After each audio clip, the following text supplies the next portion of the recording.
الرحمن الرحیم۔ ناظرین، سچ ٹیلی ویژن کی جانب سے ایک خصوصی پروگرام لے کر اظہر علی عابدی حاضر خدمت ہے اور سلام عرض کرتا ہے۔ ناظرین، جب بھی ذکر ہو علم و عمل کا، بصیرت و آگہی کا، دانشمندی کا، درد امت کا، جہد مسلسل کا، نفاست کا، سادگی کا، اتحاد امت کا، امت کو علم و آگہی سے روشناس کرانے کا، اور ایک طویل سفر ہو تعلیم و تربیت کا، تو دور حاضر میں جو شخصیت ہمارے سامنے آتی ہے اور یہ صفات جس شخصیت میں جلوہ گر ہیں، وہ ڈاکٹر قلب صادق کی شخصیت ہے۔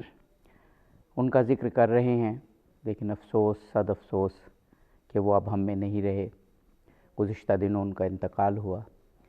لیکن انہوں نے علم و آگہی کی، اتحاد امت کی اور قوم کی تربیت کی،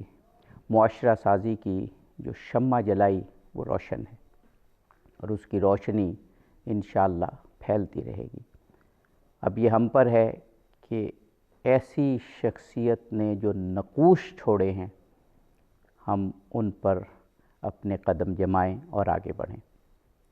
آپ کی شخصیت کیسی تھی؟ یہ جو کہا جاتا ہے کہ شخصیت صدیوں میں پیدا ہوتی ہے، بہت سی شخصیات کے بارے میں کہہ دیا جاتا ہے، لیکن ڈاکٹر قلب صادق کا جب ہم ذکر کریں اور گزشتہ ایک صدی کو دیکھیں تو پھر انگلیوں پہ بھی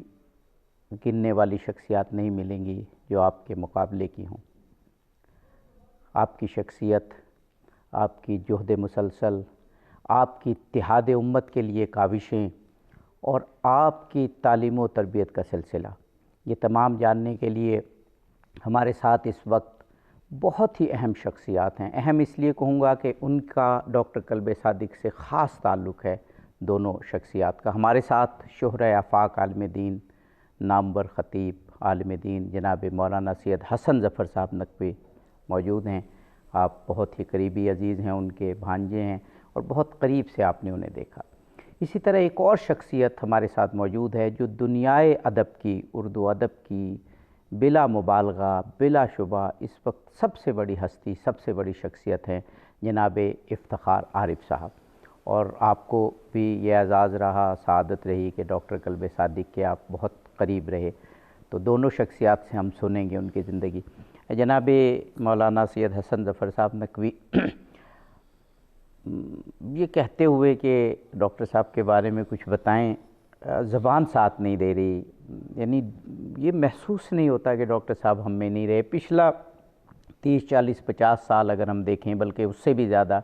تو جس طرح آپ وعظ فرماتے تھے، تقریر فرماتے تھے، سفر ساری دنیا کا کرتے تھے، اور پھر جس طرح آپ نے ادارے بنائے، اتحاد امت کی کوششیں کی، ایسی ہمہ جہت شخصیت تو ایک صدی میں چند ہی نظر آتی ہیں۔ شاید ابھی مجھے تو کوئی یاد نہیں آ رہی جو ایسی ہمہ جہت شخصیت ہو۔ بسم اللہ الرحمن الرحیم۔ سب سے پہلے تو آپ کا بہت بہت شکریہ اظہر صاحب، آپ نے اس پروگرام کا اہتمام کیا، اور میرے ساتھ ہی ساتھ میرے بہت ہی محبوب جن کو میں بہت چاہتا ہوں، افتخار عارف صاحب کو بھی آپ نے مدعو کیا۔ یقیناً وہ تو بچپن کی یادیں بھی ضرور شیئر کریں گے آپ کے ساتھ۔ بالکل بالکل۔ دیکھیے، میں جو بات عرض کرنا چاہ رہا ہوں کہ ڈاکٹر قلب صادق ایک شخصیت کو آپ انفرادی ہم اس میں نہیں دیکھ سکتے، ہم پیرائے میں۔ یہ ایک تسلسل ہے فکر کا۔ جو بات میں عرض کرنا چاہ رہا ہوں کہ دیکھیے، شخصیات ہوتی ہیں بعض، ایک شخصیت آئی، اپنا نقش جمایا اور چلی گئی۔ بالکل صحیح۔ یہاں ایک عجیب بات اور بڑی خوشی کی بات یہ ہے کہ یہ ایک تسلسل ہے ایک خاندان کا، جس کی 10ویں پشت ہیں قلب صادق صاحب، اور اس کے بعد یہ 12ویں اور 13ویں پشت ابھی تک جاری ہے۔ واہ۔ اور حسن اتفاق یہ ہے کہ یہ پورا خاندان، یہ جو فکر جس کو آپ دیکھ رہے ہیں، یہ معراج ہے، یہ عروج ہے قلب صادق، یہ اس فکر کا تسلسل ہے جو آیت اللہ سے دلدار علی نقوی غفران مآب، جنہوں نے اس معاشرے میں، بر صغیر کے معاشرے میں جہاں اس وقت بہت جہالت تھی، اس جہالت کے خلاف جہاد کیا، جہالت کے خلاف لڑے، جہالت کے خلاف علم بلند کیا۔ اور میں بھی جب گفتگو آگے بڑھے گی تو آپ کی خدمت میں عرض کروں گا کہ کس طرح سے اس خاندان کا ہر دور میں ایک ایک فرد رہا، اور یہ بھی آپ کی خدمت میں عرض کر دیں کہ شاید یہ نئی نسل کو یہ بات نہ معلوم ہو کہ جس طرح سے ڈاکٹر قلب صادق صاحب کا ایک ویژن تھا، بہت کم لوگ ہوتے ہیں ان کے پاس ویژن تو ہوتا ہے لیکن اس کو عملی جامہ پہنانے والے تو اور بھی کم ہوتے ہیں۔ یہ شروع سے، یعنی اگر میں اپنے نانا کی بات کروں عمدۃ العلماء سید قلب حسین صاحب قبلہ، تو اگر ان کے جنازے کو ہم تاریخ اٹھائیں گے تو یہی صورتحال ہے۔ صفت العلماء جناب سید قلب عابد صاحب قبلہ یعنی قلب صادق صاحب کے بڑے بھائی، جب ان کے جنازے کا ہم 87 میں احوال دیکھیں گے، سن 86-87 میں، تو جب بھی ہمیں یہی حال ملے گا۔ ڈاکٹر قلب صادق صاحب پر محنت ہے، یوں سمجھے کہ 9 صدیوں کی، جیسے ہوتا ہے نا کہ آہستہ آہستہ ثمرات جو آنے شروع ہوتے ہیں۔ تو میں اگر خاندان کی بعد میں کچھ شخصیات کا تعارف کراؤں گا کہ کس نے کب یہ ایجوکیشن کے لیے، خالص تعلیم کے لیے، جدید تعلیم کے لیے کام کیا، جبکہ علماء تھے، وہ مجتہدین تھے، مراجع تھے۔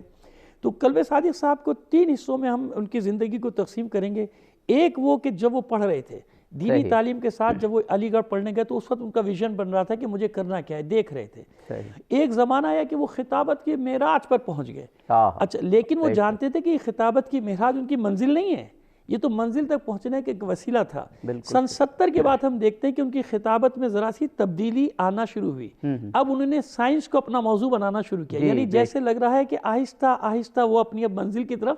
قدم بڑھانا شروع کیا انہوں نے، جب انہوں نے یہ سائنس اور موضوع کا مضمون لیا، یعنی وہاں سے انہوں نے ذہن سازی کرنی شروع کی۔ جب وہ سائنس کے موضوع کو لے کر چلے تو جناب کیونکہ خطابت میں تو اپنا لوہا منوا چکے، تو خطابت بھی ایسی کہ شاید اب ان کے بعد اس طرز کا کوئی خطیب نہ آئے گا، نہ ان سے پہلے کوئی اتنے دھیمے لہجے میں، اتنے گفتگو کے انداز میں، صاحب طرز، وہ کہتے ہیں کہ انہی پہ وہ انداز شروع ہوا اور انہی پہ ختم ہو گیا، ابھی تو ایسے ہی لگتا ہے۔ تو اب جب وہ یہ موضوعات لے کر آئے تو اس کے بعد اب وہ ایک مکتب سے نکل کے ایک آفاقی شخصیت بننا شروع ہوئے، یعنی جہاں تمام عالم اسلام کے لوگ دانشور ان کی طرف متوجہ ہونا شروع ہوئے، دیگر مذاہب کے لوگ متوجہ ہونا شروع ہوئے۔ پھر اس کے بعد 80 کے بعد ہم دیکھتے ہیں کہ اب وہ پریکٹیکل اس میں، جو وہ چاہتے تھے، جو ویژن تھا، اس میدان میں انہوں نے قدم رکھا، جس پہ میں بتاؤں گا کہ انہوں نے کیا کیا کام کیے۔ اور پھر وہ 82 کے بعد سے ہم دیکھتے ہیں کہ وہ پہنچتے پہنچتے آج یہاں تک پہنچے کہ وہ ہمیشہ کے لیے مشعل راہ بھی بن گئے، ان کو حکیم امت بھی کہا جاتا ہے۔ اور اگر کوئی مبالغہ نہ سمجھے تو میں جانتا ہوں وہاں ہو کر آیا ہوں میں اس سرزمین پہ، لوگ ان کو سر سید ثانی بھی کہنا شروع ہو گئے۔ کوئی شک نہیں،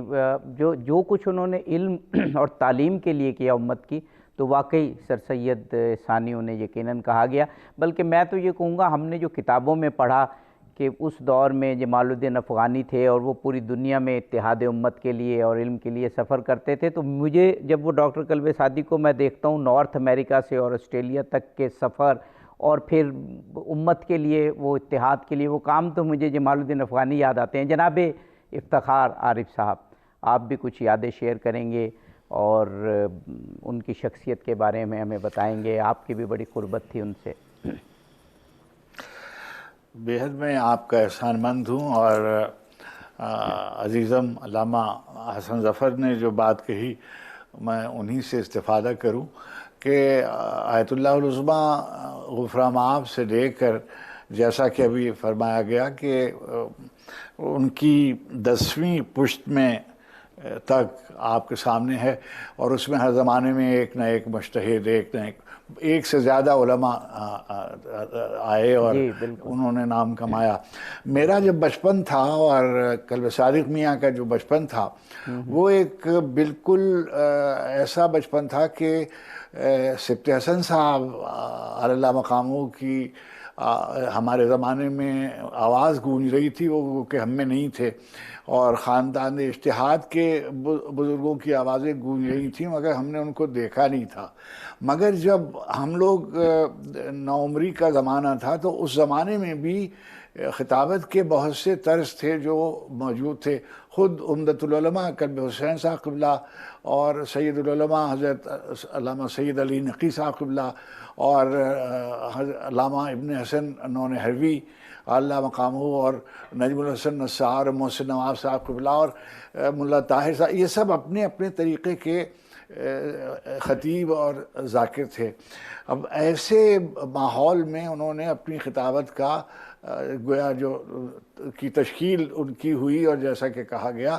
کہ مکالمے کی جو کنورسیشنل اسٹائل ہے اوریٹری کا، اس میں میں سمجھتا ہوں کہ میں نے کوئی آدمی اس طرح کا نہیں دیکھا، کوئی خطیب اور ذاکر ایسا نہیں دیکھا جیسا قلب صادق میاں تھے. اور مجھے جو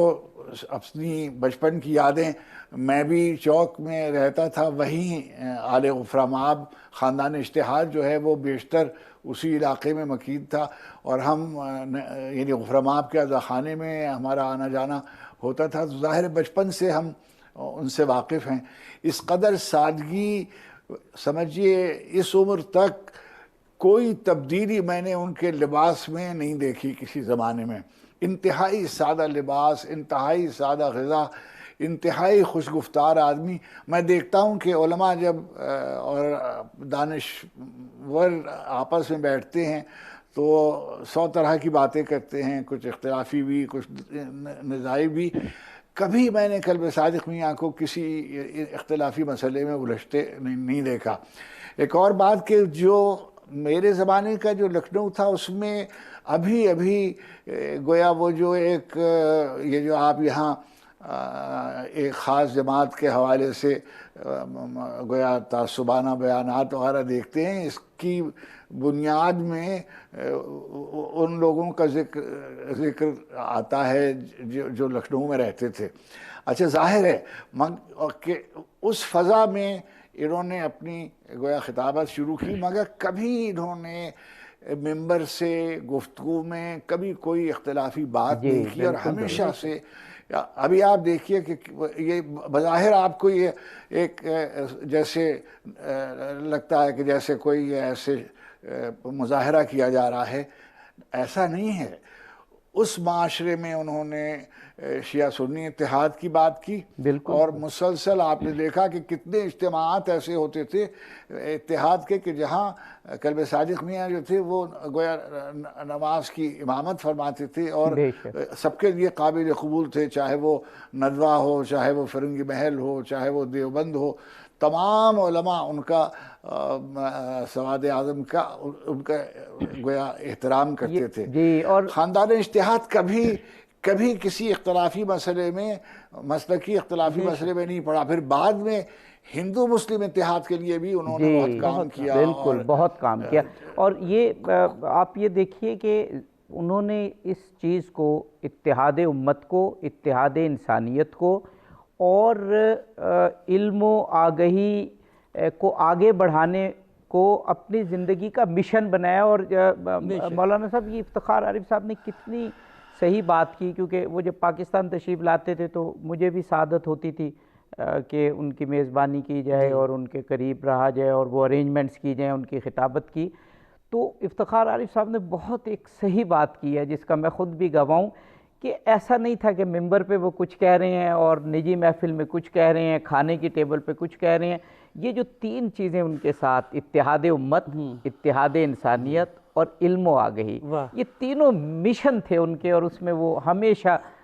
جہد مسلسل. دیکھیے، میں نے آپ سے عرض کیا تھا کہ میں شروع میں تو تمہیدی گفتگو کی تھی کہ تفصیل میں جاؤں گا تو معلوم ہوگا دنیا کو کہ یہ اللہ کا فضل و کرم ہے اس خاندان پہ کہ یہ تسلسل ہے اسی فکر کا. اب میں آپ کو بتاؤں کہ سید ابراہیم، آیت اللہ سید ابراہیم مرجع تقلید تھے اپنے زمانے کے. جب یہ غدر جس کو ہم کہتے ہیں نا، جب انقلاب یعنی بغاوت ہوئی تھی انگریزوں کے خلاف 1857 تو اس وقت ان کی مرجعیت کا زمانہ تھا اودھ میں، پورے ہندوستان میں ہی، لیکن اودھ مرکز تھا یعنی لکھنؤ.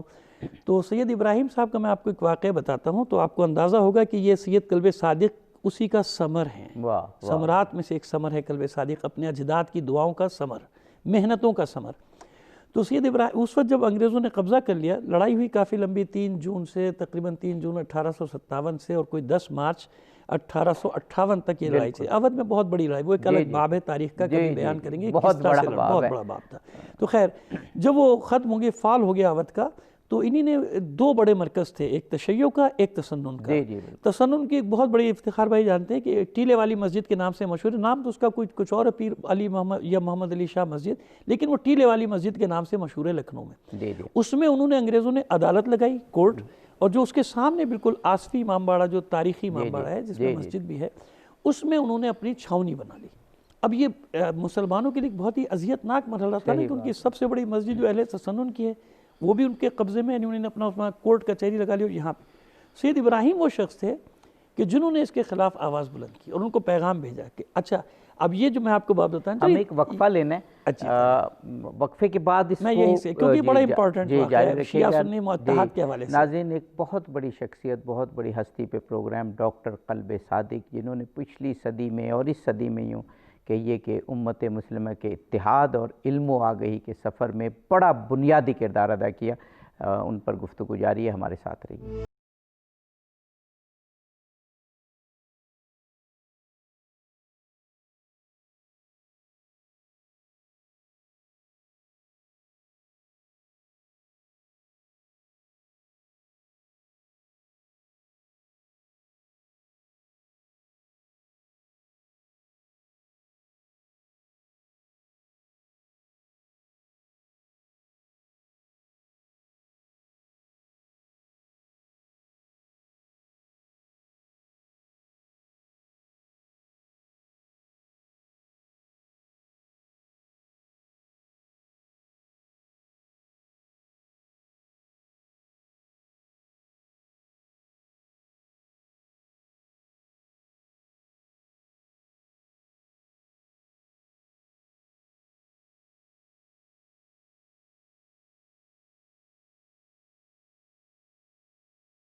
ناظرین، پروگرام میں ایک مرتبہ پھر حاضر خدمت ہیں۔ اس صدی کی نابغہ روزگار شخصیت جناب ڈاکٹر قلب صادق پر گفتگو ہے۔ جس طرح انہوں نے اپنی زندگی وقف کر دی اتحاد امت کے لیے اور علم و تعلم کے لیے، کردار سازی کے لیے، معاشرہ سازی کے لیے، اس پر گفتگو ہے۔ آدھا پروگرام گزر گیا، ہمارے ساتھ جناب مولانا حسن ظفر نقوی صاحب اور جناب افتخار عارف صاحب موجود ہیں، اور ابھی ان کی شخصیت کے بارے میں کچھ بھی ہم بیان نہیں کر پائے، لیکن بہرحال ٹائم محدود ہے، ہم کوشش کریں گے کہ جتنے گوشے ہم اشکار کر سکیں۔ آپ ایک واقعہ بتا رہے تھے کہ ڈاکٹر قلب صادق تسلسل تھے ایک سفر کا، اور وہ 10ویں پشت تھے اس مسلسل سفر کی۔ تو میں عرض کر رہا تھا تاکہ وقت کم لیا جائے اور باتیں زیادہ ہو جائیں، سید ابراہیم جو تھے انہوں نے انگریزوں کو یعنی پیغام دیا کہ یہ دونوں ہمارے مرکز ہیں، ٹیلے والی مسجد وہ، اور یہ ہمارا 1857 کی جنگ آزادی کے بعد۔ تو جب وہ قبضہ ہو گیا انگریز تو یہ نکل آیا ان کا کہ یہ خالی کی جائیں، یہ ہماری عبادت گاہیں ہیں دونوں۔ تو انگریزوں نے پیغام دیا کہ بھئی یہ تو ٹھیک ہے آپ کی عبادت گاہ، اس سے تو آپ کا کوئی تعلق نہیں ہو، تو اہل سنت کی ان کا نہیں، ہم مسلمان ہیں اور یہ دونوں ہمارے مرکز ہیں، ہمیں دونوں چاہیے، ٹیلے والی مسجد بھی چاہیے اور ہمیں یہ بھی چاہیے۔ اس کے بعد یہ ہوا کہ جناب وہ اہل سنت علماء کو جب یہ میسج گیا کہ سید ابراہیم نے یہ اعلان کیا ہے کہ دونوں ہمارے مرکز ہیں، تو وہ بھی پھر ان کے پیچھے نکل آئے۔ جب انگریزوں نے انکار کر دیا تو سید ابراہیم نے اعلان کیا کہ ہم جمعے کو نکلیں گے اور یہ دونوں مرکز آزاد کرائیں گے، چاہے ہم سب مر جائیں، یہ دونوں مرکز ہمارے، اور جمعے کی نماز یہاں پڑھی جائے گی۔ اب جب وہ نکلے تو ان کے ساتھ پورے مسلمان، اب وہاں کوئی شیعہ سنی کا تصور نہ تھا، اور سارے شیعہ سنی مل کر آئے اور انگریزوں کو مجبور ہو کے وہ دونوں علاقے وہ چھوڑنے پڑے۔ اور آج تک اس تاریخ میں لکھا جاتا ہے کہ دونوں مراکز آزاد کرنے والے کا نام یہ قلب صادق صاحب کے جد تھے سید ابراہیم۔ تو یہ میں اس لیے بتا رہا ہوں کہ یہ وہ خون کا اثر تھا نا، کہ ہمیشہ اس خاندان نے جب بات کی، جیسے افتخار عارف صاحب نے فرمایا اور پوری دنیا اس بات کی گواہ ہے کہ کبھی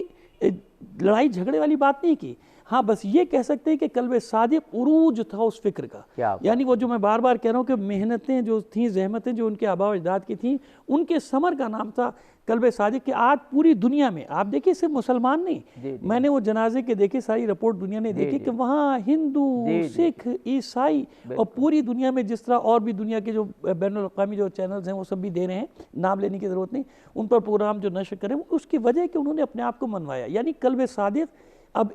جہالت اور غربت کے خلاف ایک ضرب المثل بن گیا۔ اس ایک چند سیکنڈ لے رہا ہوں، 10 سیکنڈ آپ کے، یہ ضرب المثل کیسے بن گیا کہ بعض لوگ اپنی نسلوں کی وجہ سے پہچانے جاتے، نہیں، قلب صادق ایک نام بن گیا حاتم طائی کی طرح سے سخاوت میں نا، قلب صادق اب ایک استعارہ بننے جا رہا ہے علم اور آگہی کا۔ بے شک بے شک بے شک۔ میں آپ کی تائید میں ایک بات کرنا چاہ رہا تھا کہ ہم کھل کے بیان کریں کہ جب وہ پاکستان تشریف لاتے تھے تو ڈاکٹر طاہر القادری کا حلقہ، ڈاکٹر اسرار احمد کا حلقہ اور بنورے ٹاؤن، اب بظاہر ہم یہاں پر بھی اتحاد کی کوششیں کرتے ہیں اور اللہ کرے انشاءاللہ کامیاب ہوں، لیکن ڈاکٹر قلب صادق کے آتے ہوئے یہ تینوں چاروں مراکز جو ہیں یہ یکجان ہو جاتے تھے، اور ڈاکٹر صادق صاحب ان مراکز میں بھی جاتے تھے اور ان کا ذکر بھی ہوتا تھا اور قربتیں بڑھتی تھی۔ اس پہ جاری رکھیں گے، افتخار عارف صاحب سے بھی پوچھیں گے اب بات، کیونکہ ان کے پاکستان آنے کی چل نکلی ہے۔ جناب افتخار عارف صاحب پاکستان جب وہ تشریف لاتے تھے آپ سے بھی ملاقاتیں ہوتی تھیں، نجی محفلیں بھی ہوتی تھیں، مجالس کی تقاریر بھی ہوتی تھیں، اور آپ کی یہ قربت تھی وہ یادیں بھی فرمائیے گا، اور پاکستان میں جو کنٹریبیوشن انہوں نے اتحاد کے لیے کی وہ بھی فرمائیے گا۔ میری یہ گزارش یہ ہے کہ کوئی بھی آدمی آفاقی نہیں ہو سکتا جب تک کہ وہ مقامی طور پر بہت راسخ نہ ہو اور نافذ نہ ہو۔ چنانچہ جو لکھنؤ میں انہوں نے علمی ادارے قائم کیے ہیں اور جو تعلیمی خدمات ان کی ہیں اس کا ذکر نہ کیا جائے، انہوں نے اپنے بچپن میں یہ دیکھ لیا تھا کہ جو مسلمان ہیں خاص طور پر ہندوستان کے، ان کی صورتحال جو ہے وہ بہت ہی ابتر ہے، اور انہوں نے مرض کی تشخیص یہ کی کہ اس کے دو اسباب ہیں۔ ایک سبب یہ ہے کہ غربت ہے، اور غربت اس لیے ہے کہ جہالت ہے، اور ان دونوں امراض سے نجات کی ایک ہی صورت ہے کہ تعلیم پر زور دیا جائے۔ چنانچہ اس کو انہوں نے مشن بنایا، اور اس کے ہدف کے حصول کے لیے انہوں نے خود اس قدر، میں نہیں سمجھتا ہوں کہ انفرادی طور پر کسی نے ہندوستان پاکستان میں اتنی کوشش کی ہوگی گزشتہ ایک صدی میں جتنی قلب صادق میاں نے کی۔ آپ دیکھیے کہ آپ یہاں بیٹھ کر اندازہ نہیں کر سکتے اس پسماندگی کا کہ جو 1857 کی جنگ آزادی کی ناکامی کے بعد اور سمجھیے ہندوستان بر صغیر کی تقسیم کے بعد جو لکھنؤ کی صورت تھی وہ بہت ہی ابتر اور پراگندہ ایک حد تک، چنانچہ اس کو تبدیل کیا۔ پھر ممبر پر جب وہ تشریف لائے تو انہوں نے فرش عزا کو بالکل جدید طرز سے مخاطب کیا، اور جیسا کہ ابھی کہا گیا کہ حسن ظفر صاحب اس کی تصدیق فرمائیں گے، وہ خود ایک بڑے خطیب ہیں، کہ انہوں نے سائنسی موضوعات یعنی ایک میں تو زیادہ سائنس سے واقف نہیں ہوں، عشرے پورے ایک مضمون لے کر یعنی مذہب اور سائنس کو ایک ساتھ جیسا انہوں نے بیان کیا اس کا، اور یہ اس کے ساتھ ساتھ ایسا نہیں ہے کہ انہوں نے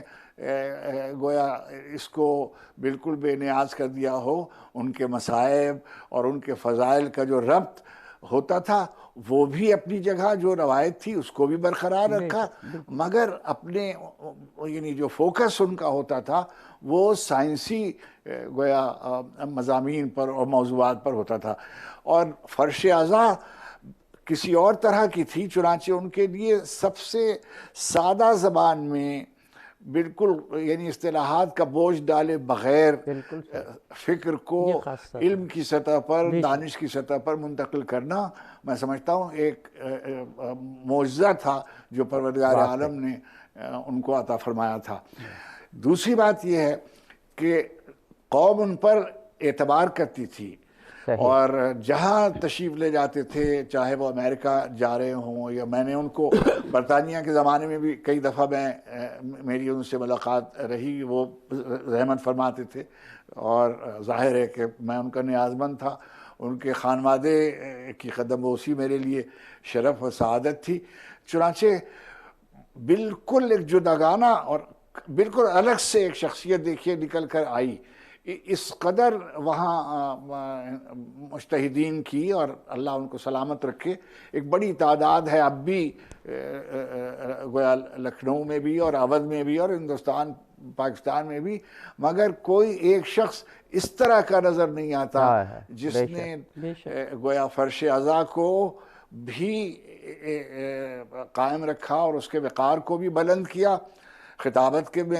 اپنی ملت کے وقار کو بھی بلند کیا، اور اتحاد کی کوششیں کی، اور ساتھ ساتھ عملی طور پر ایسے ادارے قائم کیے جو ایک طریقے سے فیض جاریہ کی صورت رکھتے ہیں۔ یہاں سے آپ کو ان اداروں کا اندازہ نہیں ہے، یہاں زیادہ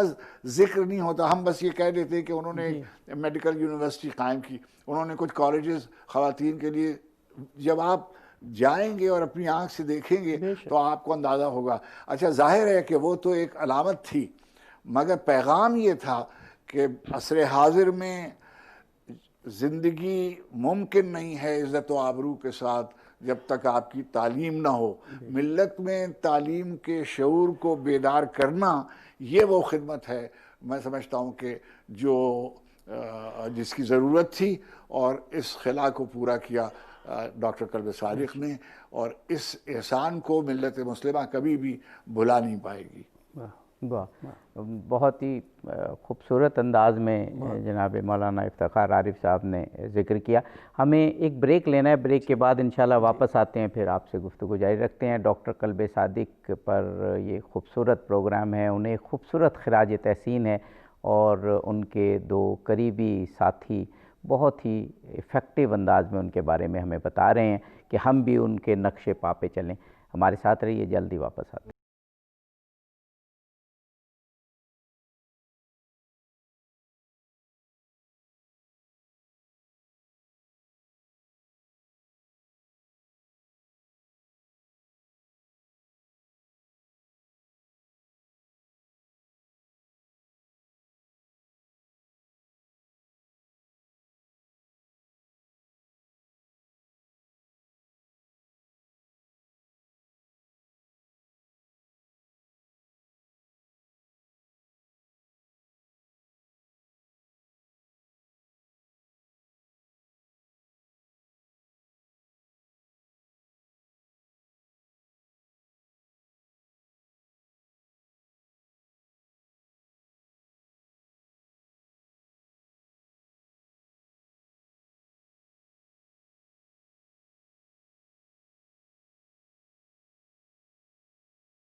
ناظرین، پروگرام میں ایک مرتبہ پھر حاضر خدمت ہیں۔ یہ سچ اسپیشل پروگرام، خصوصی نشست جناب ڈاکٹر قلب صادق کی رحلت پر انہیں یہ خراج تحسین بھی ہے، اور پھر امت مسلمہ کو ایک یاد دہانی بھی ہے کہ ایک بہت بڑی شخصیت ہم سے جدا ہو گئی، رخصت ہو گئی، لیکن ان کے کام زندہ ہیں اور ان کا راستہ بھی زندہ ہے۔ جناب مولانا سید حسن ظفر صاحب قبلہ بھی وہ چلے گئے، لیکن ان کا راستہ تو زندہ ہے نا، وہ روش تو زندہ ہے، اس پہ تو ہمیں چلنا ہے۔ ہمیں ان کا ابھی جیسے جناب افتخار عارف صاحب فرما رہے تھے، جو علم و عمل،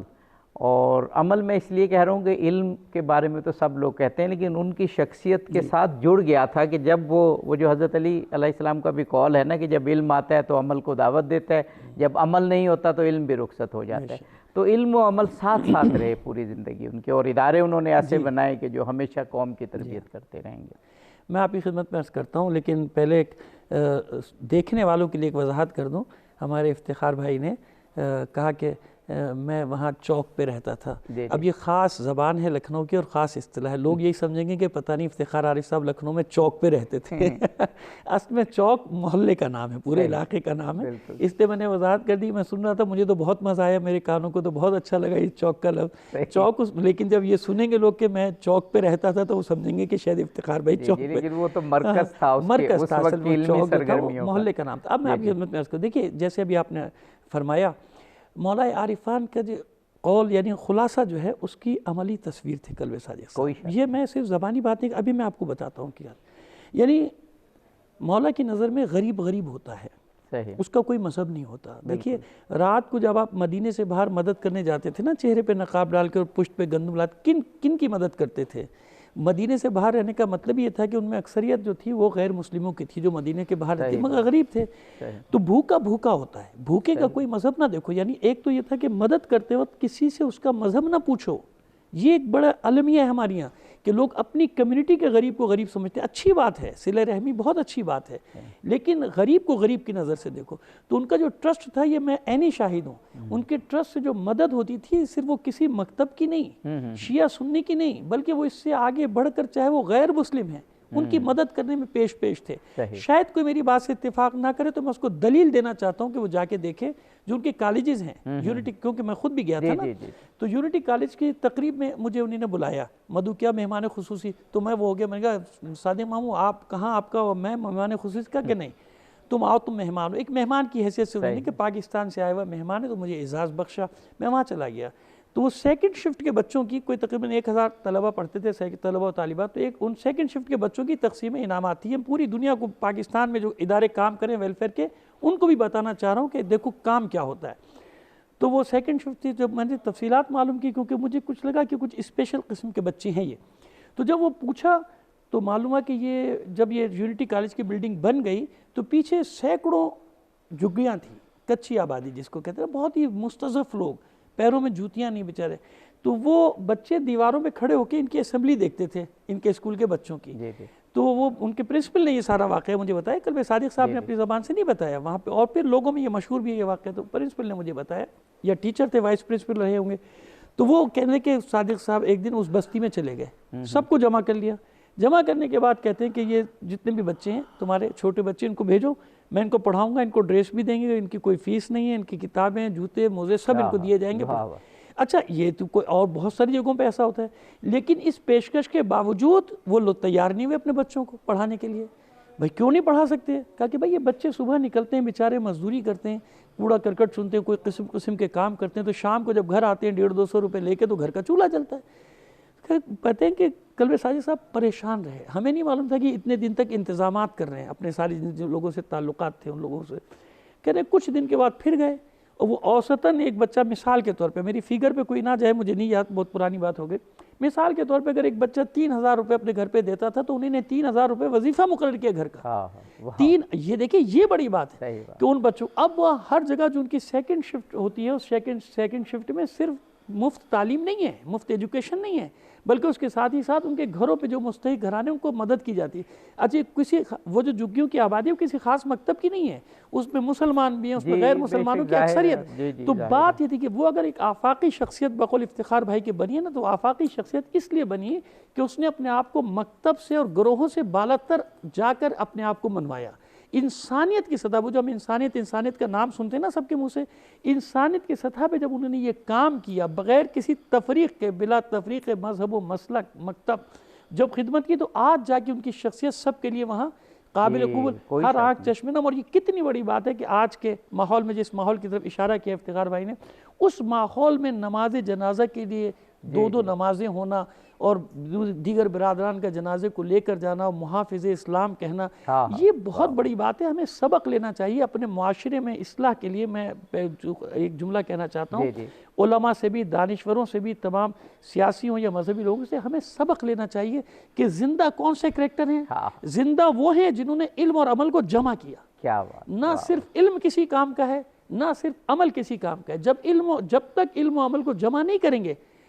تو اب کام، ہمارے مسائل حل نہیں ہوں گے. علم و عمل کو جمع کریں تو قلب صادق جیسے کردار وجود میں آتا ہے. واہ واہ واہ. جناب افتخار عارف صاحب، وہ غالب نے کہا تھا کہ ایسا کہاں سے لاؤں کہ تجھ سا کہیں جسے. ایسی شخصیت کا ہونا، اور جیسے ہم بار بار کہہ رہے ہیں کہ پچھلی صدی پہ اگر ہم نظر دوڑائیں تو شاید 1 2 3 ہوں ایسی، لیکن ایک عالم دین ہوتے ہوئے اتنا وسیع ذہن ہونا، اور ظاہر عالم دین اگر ہیں تو وسیع ذہن تو ہوں گے، کہ تمام طبقات پہ چھا جانا اور ان کے لیے کام کرنا، تو یہ ہمارے لیے مشعل راہ ہے آئندہ کے لیے. یہ جو عابدی صاحب ابھی آپ نے فرمایا کہ عالم دین ہوں گے تو اتحاد ہوگا اس سے میں اتفاق نہیں کرتا ہوں، اس لیے کہ فساد کی جتنی صورتیں آپ دنیا میں دیکھ رہے ہیں اس میں ان نام نہاد علماء کا بڑا ہاتھ ہے، صحیح بات ہے، اور اس سے صرف نظر نہیں کیا جا سکتا، مگر یہ یعنی ظاہر ہے کہ یہ بہت کم ہوں گے، لیکن یہ ضرور ہوتے ہیں اس کے پس پردہ۔ اچھا، اب یہ جو قلب صادق میاں کا ذکر آپ نے کیا، تو انہوں نے بہت ہی متعصب ماحول میں زندگی گزاری، اور بہت ہی متعصب ماحول میں ان کا ہم لوگوں کا بچپن گزرا، لیکن انہوں نے جس طرح اپنے آپ کو بلند کیا وہ اس خانوادے کی روایت تھی۔ آپ نے تو ظاہر ہے آپ اس وقت پیدا نہیں ہوئے ہوں گے، ہمارے ہاں جب یہ علماء نکلتے تھے، یعنی عمدۃ العلماء جب ہمارے محلے سے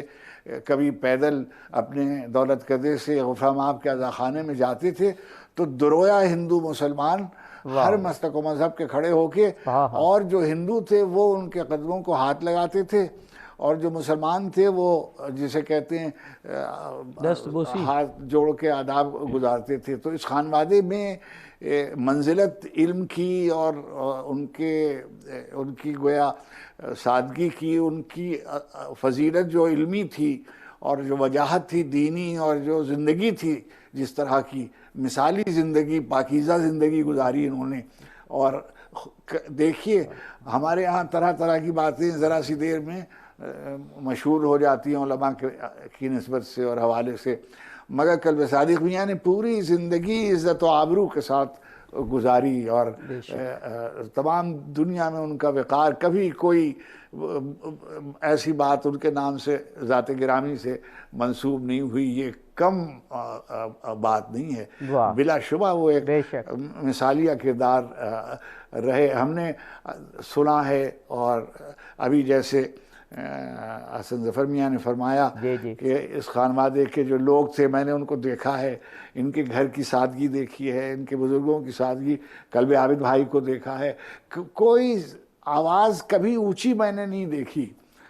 یعنی ان کے خاندان میں نیچی نظر،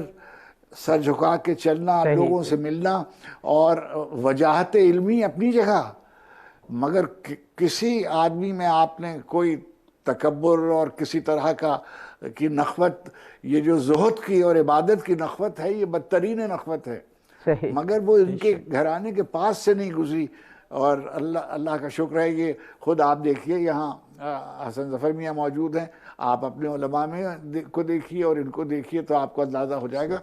وہاں قلب صادق جس وقار کے ساتھ، جس گویا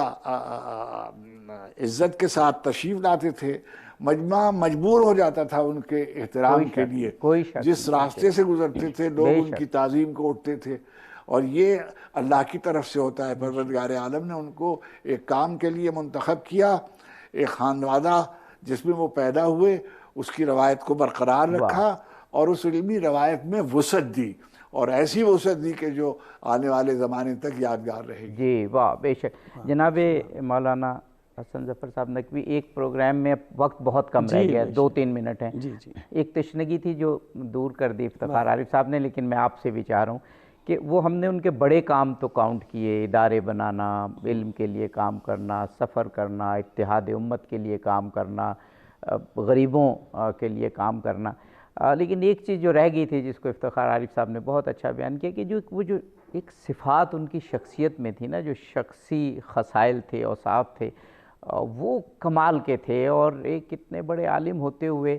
جو میں خود جن چیزوں کا گواہ ہوں کہ سادگی، نفاست، پابندی وقت، اس کو تو کوئی کاؤنٹ ہی نہیں کرتا نا، پابندی وقت کو تو، حالانکہ قوموں کی ترقی میں یہ بڑا بنیادی عنصر ہے، اور جہاں پابندی وقت نہیں وہاں ترقی نہیں۔ آپ کا وقت پر اٹھنا، وقت پر ممبر پر بیٹھنا، وقت پر اترنا، اس کے بعد سچائی، سادگی، کھانے میں بہت سادگی جو میں نے دیکھا، یہ ذرا صفات ہمیں بتائیے گا آخری 2-3 منٹ۔ بات یہ کہ بڑا آدمی وہ نہیں ہوتا جو بڑی بڑی باتیں کرے، صحیح، بڑا آدمی وہ ہوتا ہے جو چھوٹی چھوٹی باتوں کو سمجھے۔ اب میں آپ کو گھر کی باتیں بتانا چاہتا ہوں قلب صادق صاحب کی، کہ بچوں میں جب وہ بیٹھتے ہیں نا بیٹھتے تھے، اور یہ پورا دنیا جانتی ہے، جہاں بھی، یہ نہیں کہ اپنے خاندان میں کہیں جیسے وہ مہمان جاتے تھے تو بچوں کے ساتھ ان کا ایک خاص رویہ ہوتا تھا، ایسا رویہ کہ بچے ان کی گرویدہ ہو جاتے تھے۔ بالکل میں گواہ ہوں کہ جب وہ بچے، میرے بچے گئے ہیں، جب لکھنؤ گیا ہوں میں، تو انہیں نے بچوں کو وہ میرے ایسے اہمیت دے رہے تھے جیسے وہ بہت بڑے اور بہت دانشور، بہت انٹلیکچوئل۔ میں حیران ہوا، میں نے کہا صادق محمد یہ کیوں آپ اتنا ان کے، نہیں تمہیں نہیں معلوم، ان بچوں کے ذہن میں جب تک ابھی سے یہ بات نہیں بٹھائی جائے گی کہ ان کی شخصیت، یعنی ان کی شخصیت کو مجروح نہیں کرو، وہ شخصیتوں کو بناتے تھے، تو ان کو ساتھ لے کے جاتے تھے، یونٹی کالج، اپنے کالج لے کے جا رہے ہیں، اسکول لے کے جا رہے ہیں، جگہ جگہ لے کے جا رہے ہیں، اور پھر جب گھر والوں کے درمیان میں بیٹھتے تھے، جو بھی افتخار بھائی نے بات کی، پہلے تو میں دیکھیے ان کا اپنے پورے خاندان کی طرف سے میں شکریہ ادا کرنا چاہتا ہوں کہ انہوں نے جو الفاظ استعمال کیے۔ دوسری بات ہے کہ میں اس قابل نہیں ہوں، میں جانتا ہوں کہ میں تو بہت ہی ناچیز اور بہت ہی گناہگار قسم کا انسان ہوں، لیکن حل جزاء الاحسان الا الاحسان، جو گفتگو افتخار بھائی نے کی ہے، میرا پورا خاندان اس پہ ہمیشہ ان کا شکر گزار رہے گا، اور یہ ان کی محبت ہے۔ اور میرے لیے جو لفظ استعمال کیے، میں تو اس کے قابل ہوں نہیں، یہ صرف ان کی محبت ہے، یہ لفظ استعمال کیے، الفاظ استعمال کیے۔ لیکن میں آپ سے عرض کر رہا تھا کہ چاہے وہ پاکستان آ جائیں، چاہے وہ ہندوستان رہیں،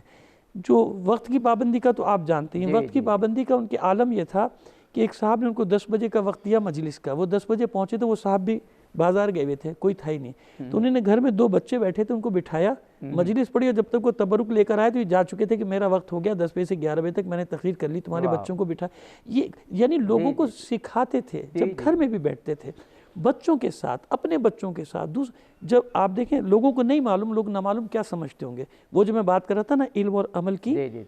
یکسوئی، افتخار بھائی نے وہ گھر دیکھا ہے، ان کے گھر تک کار تو دور کی بات ہے، رکشہ بھی نہیں جا سکتا، وہ اتنا گلیوں میں گھس کے اندر، جس کو لوگ دولت قدا کہتے ہیں، جی اس وقت دولت قدا کہتے ہیں، شریعت قدا کہتے ہیں، وہ 250 سال پرانا گھر ہے، جس کے 150 گز کے حصے میں، گھر تو بڑا ہے کیونکہ سب میں تقسیم ہوا اولادوں میں، تو 150 گز کا جو ان کا حصہ ہے اس کو انہوں نے رینوویٹ ضرور کیا ہے، ظاہر ہے آج کے مطابق ضروریات کے، لیکن وہ 150 گز کا گھر ہے، وہاں گاڑی نہیں جا سکتی، وہ مین روڈ سے پھر پیدل تقریباً کوئی 400-500 گز پیدل، وہ گلی ہوتے ہوتے بہت باریک گلی ہو جاتی ہے جہاں ان کو جانا پڑتا۔ تو مجھے یہ بتائیے کہ آج کے دور میں کیا ان کے لیے مشکل تھا ایک اچھی سی سوسائٹی میں جا کے اور ایک بڑا سا گھر بنا لینا؟ نہیں، اپنے بچوں کے ساتھ آخر وقت اسی گھر سے ان کا جنازہ اٹھا، خیر وہ تو ہاسپٹل میں انتقال ہوا، لیکن میں عرض کر رہا ہوں کہ یہ بہت کم لوگوں میں ہوتا ہے کہ پوری زندگی اس طرح سے گزارتے ہیں کہ کہیں کوئی زندگی میں جھول نہیں ہو، کسی قسم کا جھول نہیں۔ جی میں ظاہر ہے کہ گفتگو ختم کرنے کو جی تو نہیں چاہ رہا، بہت ساری باتیں کہنا باقی ہیں، لیکن پھر بھی جناب مولانا سید حسن ظفر صاحب نقوی آپ نے اور جناب افتخار عارف صاحب آپ نے بہت ہی دلنشیں انداز میں ایک ایسی حسین خوبصورت شخصیت کے بارے میں کہ جن کا کردار بھی خوبصورت تھا، عمل بھی خوبصورت تھا، جو علمی لحاظ سے ایک بہت بڑی شخصیت تھے، لیکن عمل اور جد و جہد کے لحاظ سے اس سے بھی بڑی شخصیت تھے۔ آپ نے بہت خوبصورت انداز میں گفتگو کی، دونوں ہستیوں کا، دونوں شخصیات کا بہت شکر گزار ہوں۔ ناظرین، ڈاکٹر قلب صادق رخصت ہو گئے، لیکن ان کے نقوش قائم ہیں، انہوں نے جو ادارے بنائے وہ قائم ہیں، ان کی تقاریر صوتی صورت میں بھی اور پرنٹ کی صورت میں بھی موجود ہیں، ان کے اداروں سے بھی استفادہ کیا جائے، ان کی تقاریر سنی جائیں۔ میں کہتا ہوں اگلے بہت سے برسوں کے لیے اور ہدایت حاصل کرنے کے لیے وہ تقاریر بہت کافی ہیں، بہت ضروری ہیں، اور ان کی مجالس پڑھی بھی جا سکتی ہیں، ان سے ہمارا تعلق قائم رہے گا۔ اقبال نے اپنی ایک نظم، غالباً اس کا عنوان بانگ درا میں، فلسفہ غم، اس میں بڑے خوبصورت انداز میں یہ موت و حیات کا تعلق بیان کیا ہے کہ کیسے ہم مرنے والوں سے تعلق قائم رکھ سکتے ہیں۔ انہی 2 شعر پر میں اشعار پر گفتگو کو تمام کروں گا کہ اقبال کہتے ہیں کہ مرنے والے مرتے ہیں لیکن فنا ہوتے نہیں، یہ حقیقت میں کبھی ہم سے جدا ہوتے نہیں، مرنے والوں کی جبیں روشن ہے اس ظلمات میں، جس طرح تارے چمکتے ہیں اندھیری رات میں۔ اظہر علی عابدی کو اجازت دیجیے، فی امان۔